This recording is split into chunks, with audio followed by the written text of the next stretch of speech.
मैं दिन में खुली आंखों से सपने देखता हूं। मैंने ये सपना देखा था कि पार्लियामेंट में जाके अपने लोगों की आवाज को बनना। जिस दिन आप मेरे साथ खुली आंखों से सपने देखोगे, मैं लिख के देता हूं कि आपके पास समस्याओं के पर्चे नहीं होंगे। मेरी बात को आप याद रखना। इसने कहा था कि जय भीम नमो बुद्धाय, बताओ कहा था नहीं कहा था? और मैंने जब कहा था तो उसके बाद क्या हुआ आपको पता है? हमारे स्पीकर साहब ने कानून बना दिया कि आज के बाद शपथ के समय कोई दूसरा नारा नहीं बोलेगा।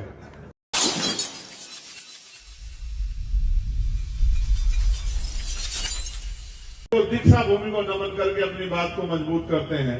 लेकिन आज जब मैं आया हूं और मेरे हाथ में एक कागज दिया गया है जिसमें यहाँ की समस्या लिखी गई है, तो इस कागज को पढ़ने के बाद मुझे ऐसा लगता है कि चाहे महाराष्ट्र का कोई कोना हो या देश का कोई और प्रदेश, जो हक वंचित बहुजन समाज है उनकी समस्या एक जैसी है। उसके लिए मुझे किसी चिट्ठी की जरूरत नहीं। आप जानते हैं, मैं रात में बंद आंखों से सपने नहीं देखता हूं, मैं खुली आंखों से सपने देखता हूं। अभी मुझसे पहले हमारे बहुत ही शानदार गायक, क्या नाम है उनका, राहुल भाई को गाना गा रहे थे जो 2-3 साल पहले उन्होंने लिखा था। मैं दिन में खुली आंखों से सपने देखता हूं। मैंने ये सपना देखा था कि पार्लियामेंट में जाके अपने लोगों की आवाज को बनना।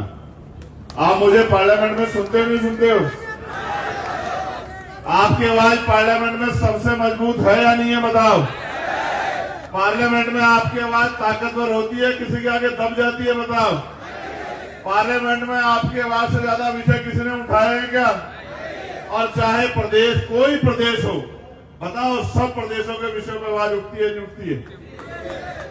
अभी तो एक आदमी ने सपना देखा, भीम आर्मी के साथियों ने, आजाद समाज पार्टी के साथियों ने पूरा कर दिया।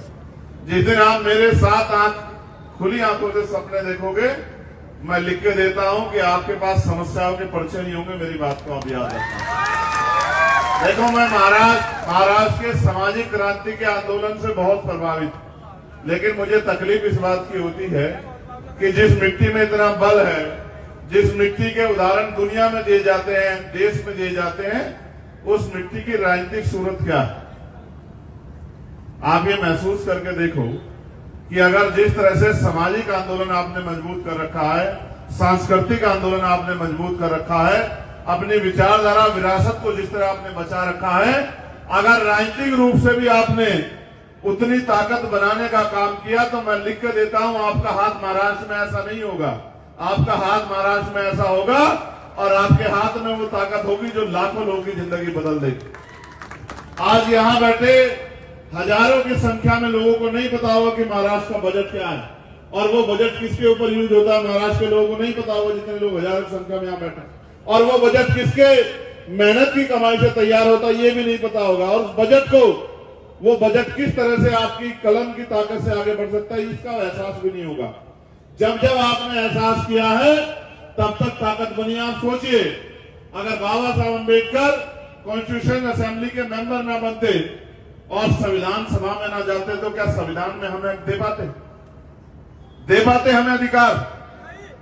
दे पाते हमें अधिकार? कर पाते हमारी रक्षा?